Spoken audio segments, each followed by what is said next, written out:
इस एक चीज के इस्तेमाल से आपके घर का कोना कोना लश्कारे मारेगा। टाइल्स और मार्बल के फर्श पर से जंग और फर्नीचर के निशान और सारी गंदगी और मैल उबल कर बाहर आ जाएगी। आपके घर से जरासीम, बदबू, कीड़ों और मक्खियों का खात्मा हो जाएगा और हर कोई आपसे ये पूछने पर मजबूर हो जाएगा कि इस चमकते हुए फर्श का आखिर राज क्या है। आज की वीडियो में शेयर किए गए टाइल्स और marble cleaning tips, kitchen cleaning tips and tricks, kitchen organisation ideas, home organisation ideas आपके मुश्किल कामों को बहुत आसान बना देंगे। आज के बेस्ट किचन टिप्स और हैक्स आपको थोड़े से भी इंफॉर्मेटिव लगते हैं तो आपने चैनल को जरूर सब्सक्राइब कर लेना है। अस्सलामुअलैकुम friends, welcome to my channel tips and tricks with Hina. आज की पहली टिप की जाने बढ़ते हैं जो कि आपके काम को बहुत ज़्यादा आसान बना देगी। तो फ्रेंड्स, अगर आपको फ्रीज किए हुए गोश्त को डीफ्रोस्ट करने में घंटों लग जाते हैं ना, तो आपको आइंदा से वेट नहीं करना पड़ेगा, आपका ये काम मिनटों में हो जाएगा। स्पेशली उस वक्त जब आपके पास इंतज़ार का टाइम ना हो और इमरजेंसी में आपने गोश्त को फ़ौरन से डीफ्रोस्ट करना हो, तो उसके लिए आपने क्या करना है, एक बड़ा बर्तन ले लेना है। उसके बाद आपने गर्म पानी लेना है। तेज़ गर्म पानी को आपने बर्तन के अंदर डाल देना है। पानी आपने इतना लेना है कि उसके अंदर गोश्त आपका टच ना हो। बीच में आपने स्टैंड रखना है और स्टैंड के ऊपर आपने एक प्लेट के अंदर गोश्त को रख देना है और ढककर आपने इसको 10 मिनट के लिए छोड़ देना है। सिर्फ 7 से 10 मिनट के अंदर स्टीम की वजह से आपका पत्थर की तरह जमा हुआ गोश्त डीफ्रोस्ट हो जाएगा। लेकिन आपने याद रखना है कि गोश्त को गर्म पानी के अंदर नहीं डालना है, उससे गोश्त का कलर ख़राब हो जाएगा। नॉर्मली गोश्त को डीफ्रोस्ट करने के लिए हम फ्रिज से निकालकर बाहर रख देते हैं, लेकिन उसमें घंटों लग जाते हैं। अगर आपके पास इंतज़ार का टाइम नहीं है और इमरजेंसी है तो इस ट्रिक को ज़रूर ट्राई करके देखिएगा। तो देखिए, सारा गोश्त जो है वो बिल्कुल नरम हो गया है, बर्फ़ मेल्ट हो गई है और आसानी से सारी बोटियाँ अलग हो रही हैं। तो ये बहुत ही ज़बरदस्त तरीका है डीफ्रोस्ट करने का गोश्त को। आगे फेस्टिवल आ रहा है, बकरा ईद आ रही है, तो हर घर में ही दावतें होंगी और गोश्त की मुख्तलिफ रेसिपीज़ बनाई जाएंगी। तो उस वक्त भी मेरा गोश्त को डीफ्रोस्ट करने का ये आइडिया आपके बहुत ज़्यादा काम आएगा। और यहाँ पर पानी में चेक करके आपको दिखा रही हूँ, अभी भी काफ़ी ज़्यादा ये गर्म है। सिर्फ 7 से 8 मिनट में हमारा ये काम बहुत आसानी से हो गया। एक और बहुत ही यूज़फुल आइडिया आपके साथ शेयर कर रही हूँ। फ्रेंड्स, हमारे जितने भी छोटे बड़े फैंसी फॉर्मल ड्रेसेस होते हैं, अगर हम उनको ऐसे ही अलमारी में हैंग कर देते हैं तो उस पर कीड़ा और डस्ट लगने का डर होता है। अगर आपके पास इस तरह के हैंगिंग बैग्स नहीं है या ऑर्गेनाइज़र नहीं है तो आप इस आइडिया को ज़रूर फॉलो कीजिएगा, आपकी बड़ी प्रॉब्लम सॉल्व हो जाएगी। तो फ्रेंड्स, आपने क्या करना है कि एक पिलो कवर लेना है, कोई भी तकिए का ऐसा कवर जिसका कलर फेड हो गया हो या जो थोड़ा सा फट गया हो या ख़राब हो गया हो, तो आप उसको भी इस्तेमाल कर सकते हैं। तो फ्रेंड्स, यहाँ पर आपने क्या करना है, जो सिलाई वाली लाइन है ना, वहाँ से आपने थोड़ा सा बीच में से इसको उधेड़ लेना है या फिर आप कैंची से इसको कट कर लीजिए ताकि इसके अंदर से आसानी से हैंगर जा सके। इस तरह से ये आपके फैंसी कपड़ों को कवर करने के लिए एक ऑर्गेनाइजर या कवर बनकर तैयार हो जाएगा। आपके कपड़े धूल, मिट्टी और कीड़ों से बचे रहेंगे और ये कवर काफी ज्यादा स्पेशियस होता है। इसके अंदर आप 2 से 3 कपड़ों को डालकर अपनी अलमारी में हैंग कर सकते हैं। इसे बनाना भी आसान है और आपको मार्केट जाकर कोई ऑर्गेनाइजर लाने की भी जरूरत नहीं पड़ेगी। अगर आपकी टाइल्स और मार्बल के फर्श के ऊपर जंग के जिद्दी किस्म के निशान पड़ चुके हैं और वो किसी भी तरीके से साफ नहीं हो रहे हैं तो ये वाला हैक जरूर ट्राई कीजिए। आपने लेना है कपड़े धोने वाला ब्लीच की थोड़ी सी क्वांटिटी को आपने जंग के ऊपर डाल देना है, अच्छी तरह से फैला दीजिए और इसको फिर छोड़ दीजिए।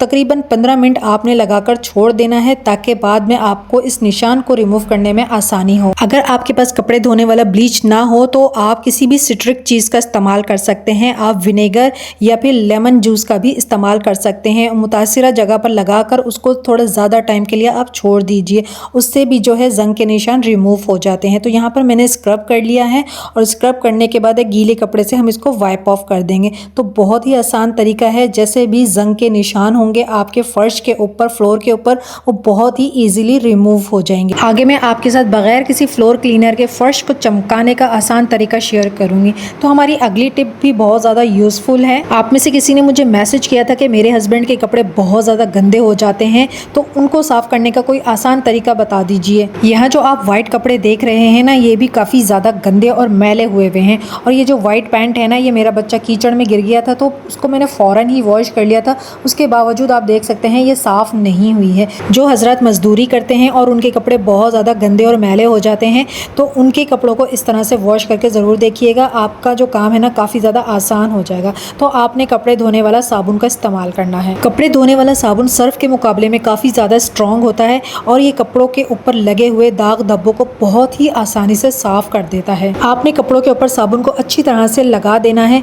जहां आपको लगे दाग धब्बे ज़्यादा हैं वहां पर आप थोड़ा ज़्यादा साबुन लगा दीजिए। जो न्यूबॉर्न बच्चे होते हैं, शदीद गर्मी की वजह से उनको हर वक्त पैम्पर में नहीं रखा जाता है, तो अक्सर लोग क्या करते हैं कि छोटी छोटी रुमालियाँ सी लेते हैं या फिर घर के बने हुए डायपर्स उनको पहना देते हैं। लेकिन क्या होता है कि उनके ऊपर स्टेन्स बहुत ज़्यादा पड़ जाते हैं और वो साफ़ नहीं होते हैं। तो इस साबुन से उन बच्चों के कपड़ों को अगर आप वॉश करेंगे तो उन पर बिल्कुल भी स्टेन्स नहीं रहेंगे और सारे जरासीम भी ख़त्म हो जाते हैं। यहाँ पर हमने ज़्यादा मैले कपड़ों के ऊपर अच्छे से साबुन को लगा दिया है। अब हमें ना रब करना है ना ब्रश मारना है, बल्कि हम 10 मिनट के लिए कपड़ों को इसी तरह से छोड़ देंगे। जितनी भी मैल कुचैल और गंदगी होगी वो सारी फूल जाएगी। अगर हैंड वॉश कर रहे हैं तो आप इसको सर्फ में भिगो दीजिए ताकि इसके अंदर से साबुन की स्मेल ख़त्म हो जाए। और अगर आप वॉशिंग मशीन में धो रहे हैं तो आपने इन कपड़ों को वॉशिंग मशीन में डाल देना है। आपके कपड़े बिल्कुल साफ़ हो जाएंगे, साबुन की स्मेल भी नहीं आएगी। तो यहाँ पर साबुन लगाने के बाद आप देख सकते हैं इसके ऊपर से जो निशान पड़े हुए थे वो सारे साफ़ हो गए हैं। तो मैं हैंड वॉश कर रही थी तो इसीलिए मैंने इसको सर्फ में डिप कर दिया है। अब मैं वॉश करके सुखा दूंगी, सारे कपड़े साफ़ हो जाएंगे। ना आपको ब्लीच यूज़ करने की ज़रूरत पड़ेगी और ना ही आपको कपड़ों को रगड़ना या ब्रश मारना पड़ेगा। हमारा अगला किचन हैक भी बहुत ज़्यादा यूज़फुल है और ये हैक भी आपके काम को बहुत ज़्यादा आसान बना देगा। तो फ्रेंड्स, आपने क्या करना है कि एक बिल्कुल छोटे साइज़ का प्याज लेना है, उसको छील लेना है सबसे पहले, और उसके बाद आपने एक बड़े साइज़ की मोटी कील का इस्तेमाल करना है। अगर आपके पास कील नहीं है तो आप किसी भी रॉड का इस्तेमाल कर सकते हैं। सुई आपने यूज़ नहीं करनी है क्योंकि वो पतली होती है। अब हमने कील के इस्तेमाल से प्याज के अंदर बहुत सारे होल्स बनाने हैं। होल्स बनाने का फ़ायदा ये होगा कि प्याज की जितनी भी स्मेल होगी, अर्क होगा, वो होल्स में से निकलने लगेगा। प्याज की स्मेल काफ़ी ज़्यादा स्ट्रॉन्ग होती है, लेकिन आप जब इस तरह से काफ़ी सारे इसके अंदर मोटे मोटे होल्स बना लेंगे ना तो इसकी स्मेल जो है ना काफ़ी दिन तक फ्रेश रहेगी। इसके अंदर से जो खुशबू है और अर्क है ना वो निकलता रहेगा, और इसी अर्क और स्मेल की हमें ज़रूरत है। उसके बाद आपने क्या करना है कि कील के ऊपर आपने कोई डोरी या फिर धागा ले लीजिए और उसको आपने डबल ट्रिपल कर लेना है ताकि वो मोटा हो जाए। उसको आपने प्याज के अंदर जो होल्स बनाए हैं ना उसमें से गुजार के निकाल लेना है धागे को। प्याज के अंदर से धागा या डोरी को गुजार लेने के बाद आपने ऊपर से नॉट लगा देनी है। गर्मी के मौसम में हमारे घर के किचन वॉशरूम में बहुत ज़्यादा मोटी मोटी छिपकलियाँ आ जाती हैं, जिनको देख के काफ़ी ज़्यादा कराहत भी महसूस होती है और इनसे डर भी लगता है। तो इनको भगाने का ना ये बहुत ही आसान तरीका है। आपके घर के जिस एरिया में भी आपको लगता है कि बहुत ज़्यादा छिपकलियाँ आती हैं किचन में या किचन की विंडो पर या लाइट के आसपास, तो वहाँ पर इस प्याज को आप कील के ऊपर लटका दीजिए।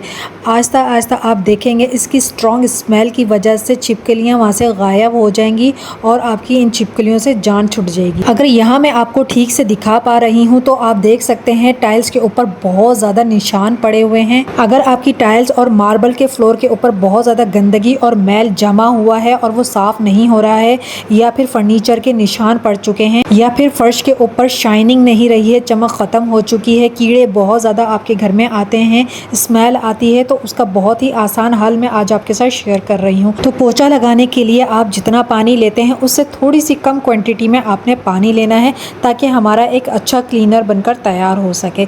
तो यहाँ पर मैंने थोड़ा पानी लिया है और उसके अंदर एक छोटा चम्मच मैंने सर्फ डाला है। ज़्यादा आपने सर्फ नहीं डालना है, सिर्फ इतना डालना है कि पानी आपका थोड़ा सा चिकना हो जाए। अब आपने डालना है सफ़ेद सिरका। सफ़ेद सिरका फर्श के ऊपर बहुत ही ज़बरदस्त सी शाइनिंग लेकर आता है और दाग धब्बों को भी रिमूव करता है।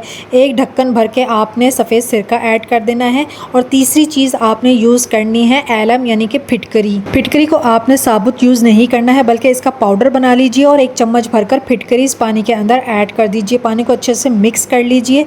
फिटकरी गंदगी, मैल कुचैल और मिट्टी को जादुई तरीके से बिल्कुल साफ कर देता है। फर्श के ऊपर से जरासीम और सीलन या किसी भी किस्म की बदबू को ख़त्म करता है। फिटकरी मिक्स करते ही आप देख सकते हैं पानी का कलर बिल्कुल दूधिया सा हो गया है, क्योंकि ये एक नेचुरल क्लीनर के तौर पर यूज़ किया जाता है। इसके इस्तेमाल के बाद आपको मार्केट वाले किसी भी फ्लोर क्लीनर की ज़रूरत बिल्कुल भी नहीं पड़ने वाली है। अगर आपके फ्लोर के ऊपर बहुत ज़्यादा दाग धब्बे हैं इस तरह के, तो आप डायरेक्ट थोड़ा सा क्लीनर दागों के ऊपर डाल दीजिए ताकि वो फूल जाएं। उसके बाद आप अपने टाइल्स, मार्बल या फिर सीमेंट के फ़र्श के ऊपर अच्छे से पोंछा लगा लीजिए।